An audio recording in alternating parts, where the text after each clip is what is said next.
stop scrolling. I need 60 seconds of your time because what I'm about to say might save you decades of pain. I'm 78 years old, and I spent 60 years of my life being the good daughter, the obedient one, the one who never complained, the one who smiled when she was breaking inside, the one who said yes to everyone and no to herself. I was wrong about everything, not a little wrong, completely, devastatingly wrong. And the worst part, I didn't even know I was lost. I thought I was doing exactly what I was supposed to do. I thought being good meant disappearing. I thought love meant shrinking myself so small that nobody could see me anymore. Well, nobody saw me. And now I'm 78, sitting in a house full of silence, wondering where the woman I was supposed to become went. Something happened 3 years ago that cracked me wide open, and I need to tell you about it, not because my story is special, but because yours might be heading in the same direction. And you don't even realize it yet. 3 years ago, I was 75. I was cleaning out my mother's house after she passed. She was 98 years old, and I had been her caretaker for the last 22 years. 22 years. I found a box in her closet, old photographs, letters, and at the very bottom a small leather journal, my journal, from when I was 18 years old. I sat on her bedroom floor and opened it. The first page said, I want to study literature in Paris. I want to write novels. I want to see the world and taste everything life has to offer. I want to fall in love with someone who sees me, really sees me. I read that sentence 7 times. Then I started crying, not soft, quiet crying, the kind that comes from somewhere so deep you didn't even know it existed, the kind that shakes your whole body. Because I never went to Paris, I never wrote a novel, I never saw the world. And the man I married, he was a good man, a decent man, but he never once asked me what I dreamed about. Nobody did. I sat on that floor for 2 hours, holding the journal of a girl who had fire in her heart, a girl who wanted everything, and I realized something terrible. I had killed her, slowly, year by year, choice by choice. I had strangled every dream she ever had, not because anyone forced me, but because I was taught that good daughters don't dream for themselves. Good daughters serve. Good daughters sacrifice. Good daughters disappear. Let me tell you how it happened, because it didn't happen overnight. It happened in tiny surrenders. At 18, I wanted to go to university. My mother said, your brother needs that money more. He's the one who'll support a family. So I stayed home. I got a job at a local shop. I told myself, when I save enough, then I'll go. At 24, I married Robert. He was kind, stable, everyone approved. My mother cried happy tears. I thought, this is what happiness looks like. I told myself, when the children are older, then I'll pursue my dreams. At 32, my father got sick. I became his caretaker. My brother lived 3 hours away. He visited twice a year. I visited every single day. I told myself, when Dad recovers, then I'll have my turn. He didn't recover. He died when I was 37. At 40, my mother needed me. Her health declined. Her loneliness deepened. So I showed up every day, cooked her meals, cleaned her house, drove her to appointments, listened to her complaints about everything I did wrong. I told myself, when things calm down, then I'll start living for myself. Things never calmed down. At 50, I looked in the mirror and didn't recognize myself. My eyes were tired. My shoulders were curved inward, like I was trying to take up less space. I had the dutiful reputation. I had the grateful family. I had everyone's approval, but I didn't have me. Somewhere between 18 and 50, I had vanished. Let me tell you the biggest lie I ever believed. If you take care of everyone else, someone will eventually take care of you.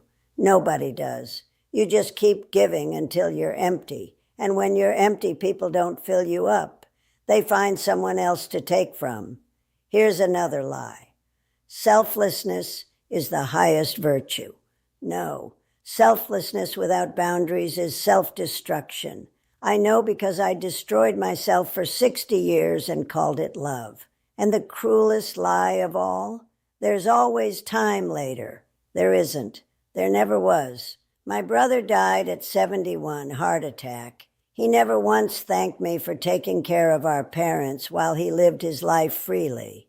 At his funeral, people called him successful. They called me devoted, like a dog. Is that the legacy you want? To be remembered as someone who was always there for everyone else but never showed up for herself? You know what haunts me at 3 a.m.? Not the big things, the specific ones.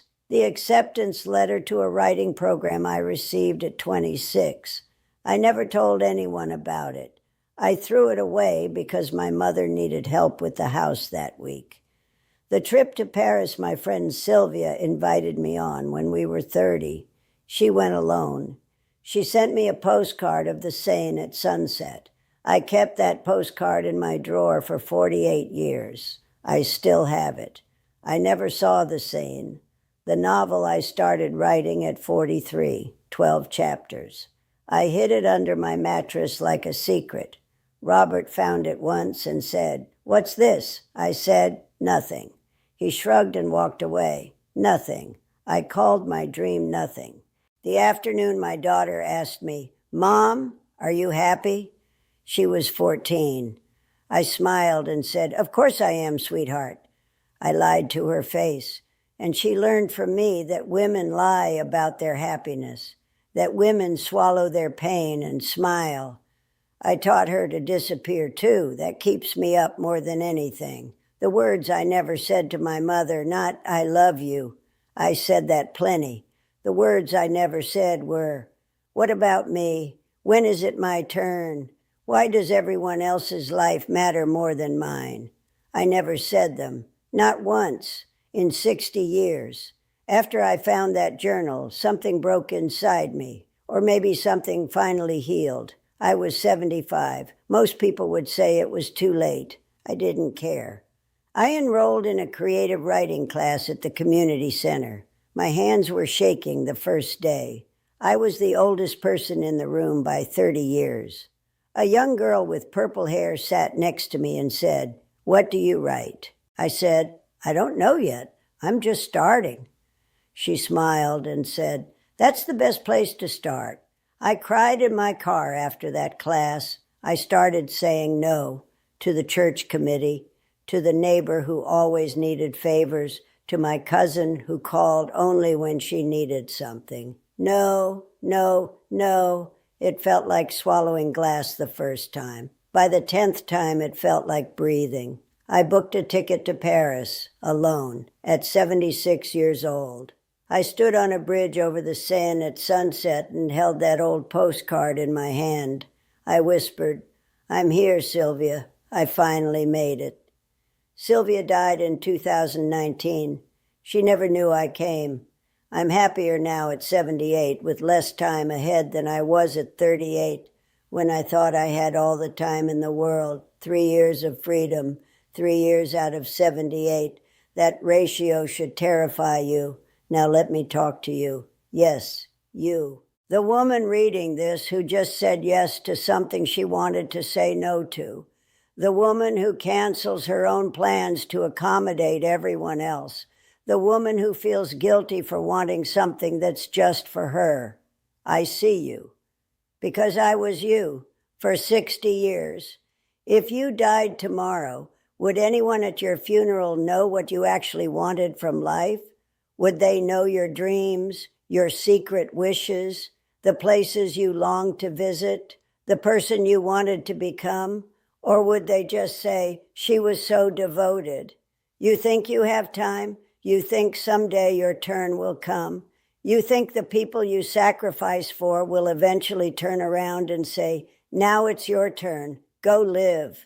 They won't. Nobody is coming to rescue you. Nobody is going to tap you on the shoulder and say, "You've given enough. Now take." That permission has to come from you, and it has to come now, not next year, Not when the kids are grown. Not when your parents don't need you. Not when things settle down. Now, don't take 60 years to learn this. Please, I'm begging you. If I could sit across from my 18-year-old self, here's what I'd say. Stop. Stop waiting for permission to live your life. Stop calling your dreams selfish. Stop shrinking yourself so others feel comfortable. Stop saying I'm fine when you're falling apart. Stop teaching your daughters that women must disappear to be loved. Start doing the thing you keep postponing. Start saying no without explaining yourself. Start taking up space unapologetically. Start asking yourself what you want, not what everyone needs from you, what you want. Start treating your dreams like they matter, because they do. If you want to write that book, write it. Today, not tomorrow. If you want to take that trip, book it now, not next year. If you want to leave that situation that's draining you, leave. Don't wait for the perfect moment. The perfect moment was years ago. The second best moment is right now. You are not selfish for having dreams. You are not selfish for wanting things. You are not selfish for saying no. You are not selfish for choosing yourself. I'm 78 now. I've been living for myself for only 3 years. 3 years out of 78. And these have been the best 3 years of my entire life. But I would give anything to have those 60 years back, to have picked up that acceptance letter at 26 and said yes, to have gone to Paris with Sylvia at 30, to have shown my daughter that women don't have to disappear.